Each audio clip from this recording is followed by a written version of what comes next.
اس کا مطلب وہ جو کہہ رہے ہیں، اور اگر رسول اللہ صلی اللہ علیہ وسلم کوئی جھوٹی بات باندھ لے، قرآن کی جگہ کوئی دوسرا قرآن بنا لیتے، تو کتنی سخت وعیدیں ہیں قرآن میں. وَلَوْ تَقَوَّلَ عَلَيْنَا بَعْضَ الْأَقَاوِيلِ لَأَخَذْنَا مِنْهُ بِالْيَمِينِ ثُمَّ لَقَطَعْنَا مِنْهُ الْوَتِينَ فَمَا مِنْكُمْ مِنْ أَحَدٍ عَنْهُ حَاجِزٍ. کہ اگر یہ رسول بھی سچا رسول اگر ہم پر کوئی جھوٹی بات باندھ لے تو ہم داہنی جانب سے یا داہنے ہاتھ سے اسے پکڑ لیں گے، پھر ان کی شہ رگ کو رگے جاں کو کاٹ دیں گے، اور ان کو پھر ہم سے کوئی بچانے والا نہیں ہوگا، کوئی نہیں بچا پائے گا. اگر سچا رسول اللہ کی طرف جھوٹی بات باندھے تو یہ ہوگا، جھوٹا ہو تو کیا ہوگا. تو نبی صلی اللہ علیہ وسلم جب سچے رسول ہیں، اللہ خود کہہ رہا ہے، ہر جگہ مدد کر رہا ہے، دعائیں قبول کر رہا ہے، تو اب اللہ کے نبی صلی اللہ علیہ وسلم نے جس چیز کو حلال کیا، جس چیز کو حرام کیا، یہ واضح ہے قرآن و حدیث کی دلیلوں سے کہ وہ اللہ کی طرف سے ہے. یعنی اللہ کے نبی صلی اللہ علیہ وسلم کو جو شارع، شریعت دینے والا بنانے والا کہا جاتا ہے، وہ اللہ تعالیٰ نے یہ مقام آپ کو عطا کیا ہے. یعنی وہ اللہ کی متابعت میں ہے. حقیقت میں شریعت بنانے والا کون ہے؟ اللہ. حلال و حرام کرنے کا اختیار صرف اللہ کو ہے.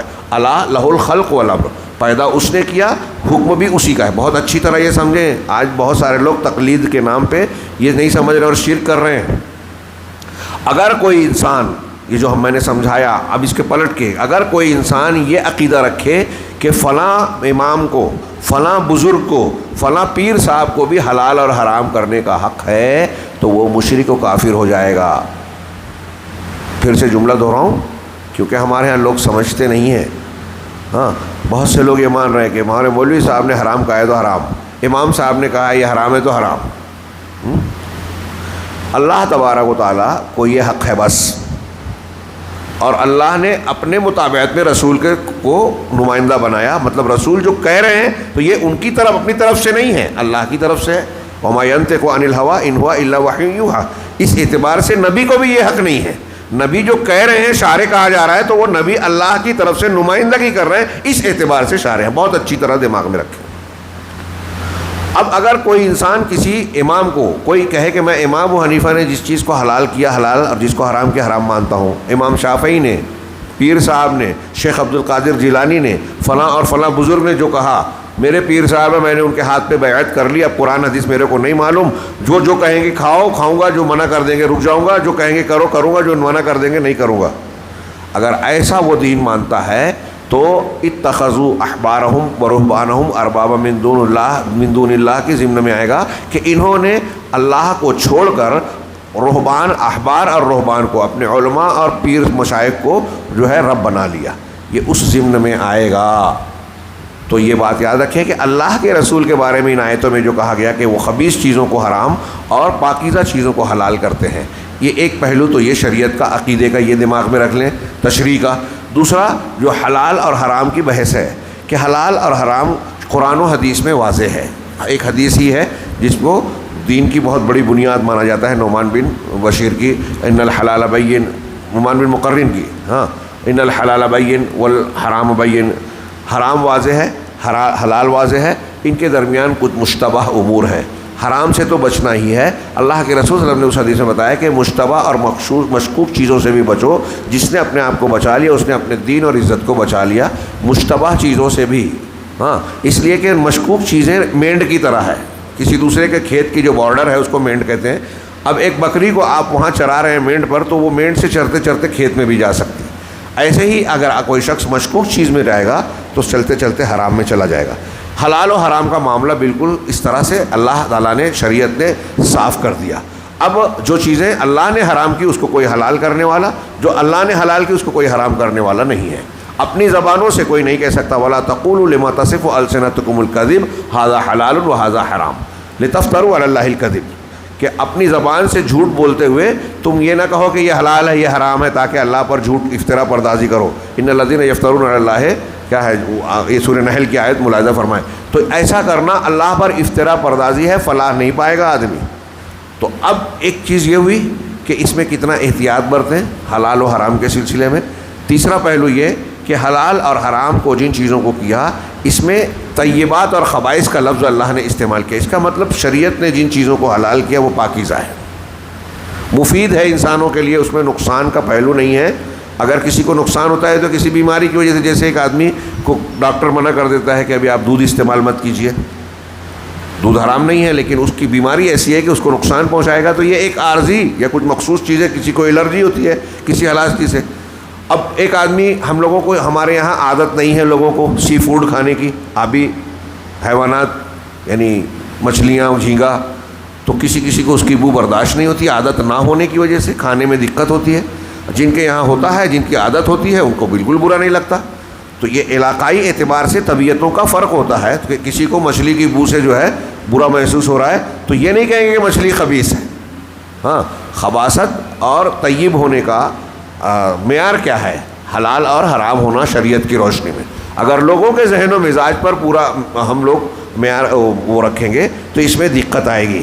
کچھ لوگوں نے اس میں لمبی چوڑی فقہ کی کتابوں میں دیکھیں گے بحث کیا کہ چونکہ عربوں میں یہ نازل ہوا تھا تو عربوں کا مزاج دیکھا جائے گا، عام لوگوں کا مزاج دیکھا جائے گا، اکثریت کا دیکھا جائے گا، اور دوسری چیزیں۔ آسان بات یہ ہے کہ شریعت نے جن چیزوں کو مباح حلال کیا ہے وہ طیبات میں ہیں، خوشگوار ہیں، مفید ہیں، جائز ہیں، اور جن چیزوں کو شریعت نے حرام کیا، مردار ہے، خنزیر ہے، ہاں، اور ایسے جانور جو گر کر ڈوب کر مر جائیں، خون ہے، غیر اللہ کا نام جن پر لیا گیا ہو، یہ حرام ہے۔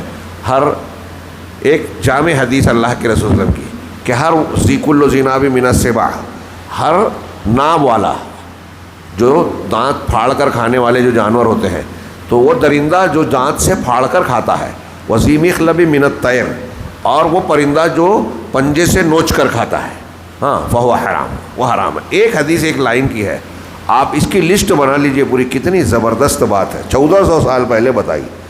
تو جتنے جانور درندوں میں نوچ کر کھاتے ہیں سب حرام، جو پرندے پنجے سے نوچ کر کھاتے ہیں وہ حرام، ان کے علاوہ جو پرندے ہیں، ان کے علاوہ جو جانور ہیں وہ حلال۔ حرام کے کیا حرام ہے اللہ نے وہ لسٹ دے دی، رسول اللہ صلی اللہ علیہ وسلم نے دے دی۔ مینڈک حلال ہے، چوٹی اور مینڈک کو مارنا منع ہے، مطلب وہ حرام ہے، نہیں کھا سکتے۔ ہاں، ایسے جانوروں کی آپ کو لسٹ مل جائے گی کہ یہ ناجائز ہے، باقی اس کے علاوہ جو ہے سب جائز ہے۔ تو اللہ کے نبی صلی اللہ علیہ وسلم کا ایک کام یہ بتایا۔ اب شیخ نے آگے کہا کہ طیبات وہ چیزیں ہیں جس کو عقلیں مستحسن اور اچھا سمجھتی ہیں اور اس کا احترام کرتی ہیں، اس کو اچھا جانتی ہیں، اور اس سے وَتَسْتَفِيدُ مِنْهَا الْأَبْدَانُ وَتَسْتَفِيدُ مِنْهَا الْعُقُولُ، جس سے انسانوں کے جسم اور انسانوں کی عقلیں فائدہ اٹھاتی ہیں۔ یعنی ان چیزوں کو استعمال کرنے سے ہمارے جسم کو بھی طاقت ملتی ہے اور ہماری عقل کو بھی۔ اب شراب پینے سے عقل بہک جاتی ہے، نشے میں آ جاتا ہے انسان، ہاں، بوجھل ہو جاتا ہے سر، تو عقلوں کو نقصان ہوتا ہے نشے کی چیزوں سے، اس کو بھی اللہ نے حرام کیا۔ جو آپ کے جسم کو، آپ کی عقل کو، آپ کی فکر کو، آپ کے اخلاق کو بگاڑنے والی چیزیں ہیں وہ سب حرام ہیں۔ ہاں، اور وہی التی اباحہ اللہ لہذہ الامہ، اور وہی چیزیں جو ہماری عقل، ہمارے جسم، ہمارے صحت کو محفوظ رکھے، اس امت کے لیے اللہ نے اس کو مباح قرار دیا ہے۔ بہت بڑا ایک باب ہے یہ، طہارت کے آداب، مسواک، وضو، غسل جنابت، حیض و نفاس کے مسائل، پیشاب پاخانے کی تفصیلات، ہاں، ناخن کاٹنا، زیر ناف بال کو لوہے سے صاف کرنا، بغل کے بال کو اکھاڑنا، مونچھ کاٹنا، داڑھی چھوڑنا، ہاں، ایسی تفصیلات جو صاف صفائی کی اور دوسری چیزوں کی ہے، یہ حیرت انگیز ہے۔ ہاں، جس کو لوگ معمولی چیز سمجھتے تھے اور ہم لوگوں میں بہت سارے لوگ سمجھتے ہیں، سائنس والے حیرت زدہ ہیں جب تحقیق کیا کہ محمد صلی اللہ علیہ وسلم کی تعلیمات یہ ہیں۔ مسواک کی اتنی پابندی کرتے تھے، مسواک میں 19 قسم کے جو ہے فائدے مند بیکٹیریاز ہوتے ہیں جو ہمارے مسوڑوں کو، دانتوں کو، اور مسوڑے دانت چہرے میں، منہ میں ہونے والی بہت ساری بیماریوں سے ہم کو بچاتے ہیں، یہ فوائد ہیں۔ ہاں، تو بہرحال مختصر یہ کہ اس طریقے سے آپ غور کریں گے، نبی صلی اللہ علیہ وسلم نے جو کچھ پیش کیا وہ ہمارے لیے، جسم کے لیے، عقل کے لیے، اخلاق کے لیے مفید ہے۔ وحرم علیہ الخبائث، اور خبائث کو حرام کیا۔ خبائث کیا ہیں؟ گندی چیزیں، خبیث چیزیں کیا ہیں؟ ہاں، ہی ما تستقبحها العقول والفطر، یہ وہ چیزیں ہیں جس کو عقلیں قبیح، گندی، گھناؤنی سمجھتی ہیں، گندی سمجھتی ہیں، اور فطرتیں بھی ناپسند کرتی ہیں۔ اسی طریقے سے وَتَسْتَنْكِرُهَا مِنَ الْمُحَرَّمَاتِ الْخَبِيثَةِ، اور جس کو حرام، خبیث، حرام چیزوں میں سے جن چیزوں کو ناپسندیدگی کی نگاہ سے دیکھتی ہے، انکار کرتی ہے، جس کو طبیعت قبول نہیں کرتی، جیسے اب یہ جو خبائث میں سب اخلاقیات والی بات بھی آ گئی، چنانچہ انہوں نے کہا کہ شراب ہے، زنا ہے، خنزیر کا گوشت کھانا ہے، مردار کو کھانا ہے، حرام چیزوں میں پڑ جانا ہے، ہاں، جس کا ذکر سورہ مائدہ میں گزرا پہلے. تو جن چیزوں کو حرام کیا وہ اخلاقیات میں، جیسے آپ زنا کا بھی انہوں نے ذکر کیا، بدکاری، زنا، غیبت، وہ بھی آ جائے گی. گندے اخلاق ہیں، خبیث چیزیں ہیں، معنوی اعتبار سے یہ خبیث چیزیں. ہاں، تو بہرحال اللہ کے نبی صلی اللہ علیہ وسلم نے خبیث چیزوں سے منع کیا اللہ کے حکم سے. فبعث بهذه الشریعۃ السمحہ، چنانچہ اللہ کے رسول صلی اللہ علیہ وسلم کو اس آسان شریعت کے ساتھ بھیجا گیا، التی لا آثار فیہا ولا اغلال، جس میں نہ بوجھ ہیں اور نہ طوق ہیں، نہ گرانی ہے. کیونکہ کیونکہ بنی اسرائیل کی شریعت میں بوجھ اور طوق تھے، جس کو اللہ تبارک و تعالیٰ نے ان کی سرکشی اور مخالفتوں کی وجہ سے ان پر عائد کیا تھا. بعض سختیاں بنی اسرائیل پر جو کی گئی ان کے تمرد کی وجہ سے. گائے ذبح کرو بولا گیا، 10 سوال کر رہے ہیں، رنگ کیسا ہو، دکھنے میں کیسی ہو، ابھی ہم کو سمجھ میں نہیں آئی اور وضاحت کیجیے، ہے نا سورہ بقرہ میں. ایسے کھود و کرید کر رہے ہیں. اسی طریقے سے بعض اور بھی انہوں نے شرارتیں کی، تو جیسے جیسے ان کی شرارت ہوتی تھی ویسے ویسے ان پر پابندیاں عائد کی گئی. تو ان کی مخالفتوں کی وجہ سے اور تمرد کی وجہ سے ان پر کئی بوجھ اور سختیاں ڈال دی گئی تھیں. اور جب انہوں نے موسیٰ علیہ السلام کی شریعت کے سلسلے میں تمرد، سخت روی اختیار کی، اللہ تبارک و تعالیٰ نے ان پر بوجھ اور سختیاں اور طوق اور بوجھ اور ڈال دیا. وبعث اللہ محمد، اور اس کے بالمقابل محمد صلی اللہ علیہ وسلم کو اس آسان ہلکی شریعت کے ساتھ بھیجا، جس میں کوئی بوجھ نہیں ہے، کوئی طوق نہیں ہے، کوئی دقت و پریشانی کا معاملہ ہے ہی نہیں. بلکہ جہاں ہم پر کوئی چیز عائد بھی ہے، اگر کوئی دشواری، رکاوٹ، عذر آ گیا، وہاں اور سہولت ہو جاتی ہے. آج کی زبان میں کہہ لیں کہ سبسڈی اور جو ہے آسانی ہو جاتی ہے. بھائی رمضان آیا، روزہ فرض ہے، بیماری آ گئی، سہولت مل گئی. سفر میں آ گئے، سہولت مل گئی. عورتوں کو حیض نفاس، سہولت مل گئی. اسی طریقے سے آدمی کو پانی سے غسل کرنا ہے، وضو کرنا ہے، نہیں مل رہا ہے، یا پانی ہے اور اتنا بیمار ہے کہ پانی کو چھو نہیں سکتا، بیمار پڑ گیا، بہت سخت بخار ہے، تیمم کر لے ہوئے، پانی کے بجائے تیمم، کھڑے ہو کے نہیں پڑھ سکتا، بیٹھ کے پڑھ. ہر حکم میں یہ آپ کو یہ سہولیات اور آسانیاں ملے گی. دنیا کی کسی شریعت اور دین میں یہ خوبی نہیں ملے گی آپ کو، معمولی بات نہیں ہے. کہہ رہے ہیں الشاہد من هذه الآیت، ان آیتوں سے جو شاہد ہے، جو ثابت کرنا ہے، وہ یہ ہے محمد صلی اللہ علیہ وسلم کا مقام و مرتبہ، اور آپ کی اس شریعت کا مقام و مرتبہ جو دنیا کی تمام شریعتوں میں، بلکہ اللہ تعالیٰ نے پہلے جو شریعتیں نازل کی ان میں بھی سب سے ممتاز ہے، سب سے جامع اور کامل ہے. اور اسی طریقے سے اس کا آپ صلی اللہ علیہ وسلم کا وہ مرتبہ جو اللہ تبارک و تعالیٰ نے آپ کو تمام انبیاء کرام کے بیچ میں فضیلت کے ساتھ عطا فرمایا ہے، ہاں، کہ آپ کو سب سے اونچا مقام دیا، کہ وہ پہلے کتابوں میں جن کا تذکرہ ہے، جو نبی پہلے آ رہے ہیں ان کو بتا رہے ہیں کہ ایسا نبی آنے والا ہے بار بار. اس کا مطلب یہ کہ آپ کو خاص فضیلت اور امتیاز حاصل ہے. یہیں سے یہ پتہ چلا کہ محمد صلی اللہ علیہ وسلم پر نبوت کا خاتمہ ہونے والا ہے، اور آپ تمام رسالتوں کو ختم کر دینے والے ہیں. آپ کے بعد اب پیغام رسالت، نبوت کا کوئی حصہ باقی نہیں رہے گا. خواب والا جو حصہ ہے تو وہ شریعت سازی کے لیے نہیں ہے، یہ بندے اور اللہ کے درمیان ہے. اللہ کے رسول نے کہا کہ یہ خواب جو ہے نبوت کا 46واں حصہ ہے، سچا خواب، لیکن یہ مومن بندے کے لیے بشارت ہے بس. اب اس کو بتا کے کوئی بولے کہ میں نے خواب میں اس کو دیکھ لیا اور یہ بتا دیا، تو یہ کسی کی شریعت نہیں چلے گی. وہ تمام امت کا اتفاق ہے کہ خواب سے شریعت میں کوئی چیز ثابت نہیں ہوتی. خیر، تو رسالت ختم ہو گئی نبی صلی اللہ علیہ وسلم پر. ہاں، فیا ایھا الشباب، شیخ نے آخر میں کہا کہ اے نوجوانوں، ہاں، اللہ تبارک و تعالیٰ نے اس امت کو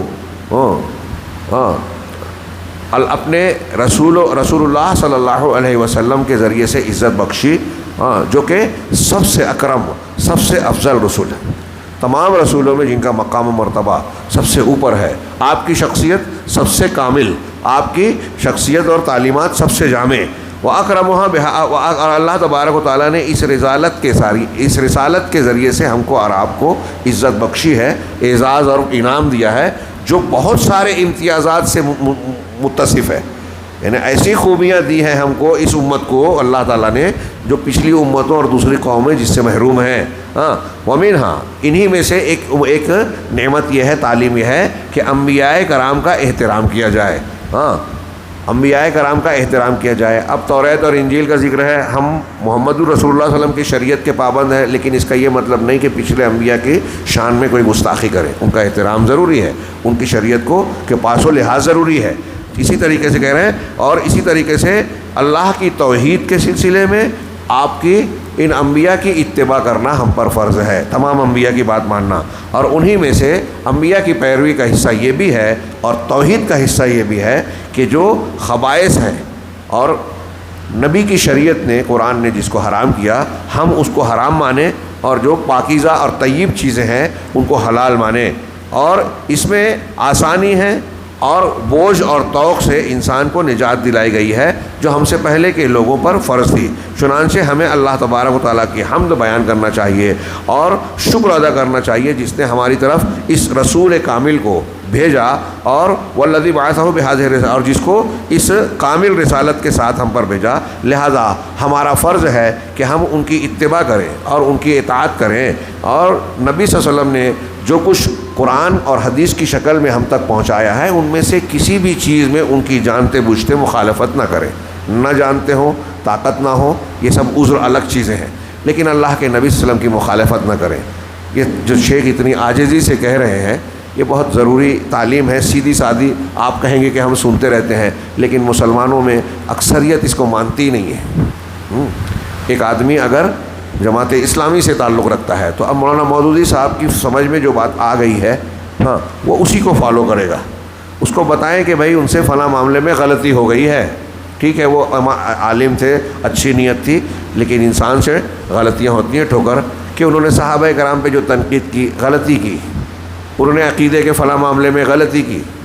انہوں نے تحریک اسلامی کے نام پر جو فکر پیش کی، جو لا الہ الا اللہ کی تشریح کی، اس میں غلطی کی.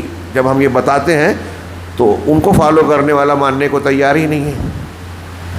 پیر صاحب کی بیعت کرنے والا، قادری، چشتی، نقشبندی، سہروردی، رفاعی، تیجانی، جس سلسلے کو جو مان رہا ہے وہ اپنے سلسلے کی کسی بات کو کتنی بھی قرآن و حدیث کے خلاف ہو جائے ماننے کو تیار ہی نہیں ہے. رسم و روایت کے خلاف ماننے کو لوگ تیار ہی نہیں ہیں.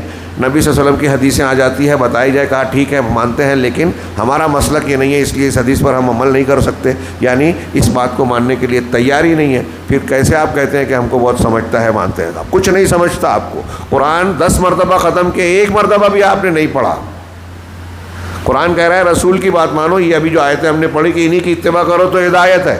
اب آپ ماننا ہی نہیں چاہتے تو آپ یہ کہہ رہے ہو کہ ہم نبی کی بات نہ مان کر پیر صاحب کی مانیں گے. اس کا مطلب آپ یہ کہہ رہے ہو کہ مجھ کو ہدایت نہیں چاہیے، جنت نہیں چاہیے، اجر نہیں چاہیے، اپنی عمر کو ضائع کریں گے، اللہ کے حکم کے خلاف گزاریں گے.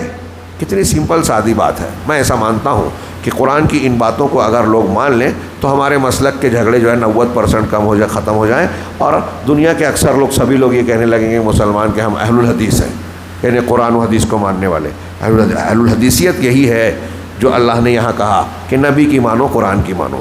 چنانچہ ہمیں اس کی قدر کرنی چاہیے، اور ہم پر فرض ہے کہ ہم پورے معاملات میں اللہ کے نبی صلی اللہ علیہ وسلم کی اتباع اور اطاعت کریں، اور اللہ کی کتاب اور اس کے نبی کی سنت میں جو عقائد ہیں اس میں کہیں مخالفت نہ کریں، اور نہ ہی عبادات میں مخالفت کریں، اور نہ ہی اخلاق میں.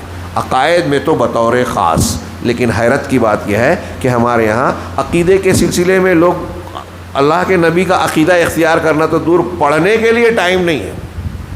اس کی اہمیت ہی نہیں معلوم ہے ہمارے ہندوستان میں لوگوں کو. توحید شرک نہیں معلوم. انبیاء کرام اور غیبیات سے متعلق جو اہل سنت والجماعت کے اصول ہیں قرآن و حدیث کی روشنی میں، قرآن و حدیث کے دیے ہوئے، وہ ہمارے یہاں لوگوں کو موٹی باتیں نہیں معلوم. لا الہ الا اللہ ہمارے ہندوستان کے بہت سارے لوگوں کو، پڑھے لکھوں کو، جاہلوں کی بات چھوڑیے، اگر آپ پوچھیں کہ لا الہ الا اللہ کی شرائط کیا ہیں، تقاضے کیا ہیں، تو مجھے لگتا ہے کہ بہت سارے لوگ اس میں سے جواب نہیں دے پائیں گے. پہلا سبق ہے لا الہ الا اللہ شریعت کا. تو عقائد میں جو اللہ کے رسول نے دیا، عبادات و اخلاق میں دیا، سب میں مانیں. اس کے لیے شرط ہے، ضروری ہے کہ ہم قرآن حدیث کو پڑھیں. اس کے بعد شیخ نے دعائیں کی کہ میں اللہ تعالیٰ سے دعا کرتا ہوں کہ امت اللہ کے نبی صلی اللہ علیہ وسلم کی سنت اور شریعت حقہ کی طرف رجوع کرے اور اس کو مضبوطی سے اپنے دانتوں سے پکڑ لے، اور اس امت میں ایسے شخص کو اللہ تبارک و تعالیٰ پیدا کرے جو لوگوں کی رہنمائی کر کے اس شریعت کی حقیقی اتباع کی راہ دکھائے اور دنیا اور آخرت میں نجات کے راستے پر چلائے۔ ہمارے یہاں بہت سارے لیڈر اور پیشوا پیدا ہوئے، لوگوں نے ان کی اپنی فکر و سمجھ کو جو ہے دین بنا لیا، لیکن شیخ کہہ رہے ہیں کہ ایسے ہمیں لیڈروں کی ضرورت ہے۔ ان نوجوانوں کو ان لوگوں کے پیچھے چلنا چاہیے جو قرآن و حدیث کو اپنا امام اور رہنما بناتے ہیں، اپنے آپ کو نہیں۔ اللہ تبارک و تعالیٰ ہمیں عزت اور کرامت سے نوازے، اور یقیناً وہ دعاؤں کو سننے والا ہے۔ وصلی اللہ علی نبینا محمد۔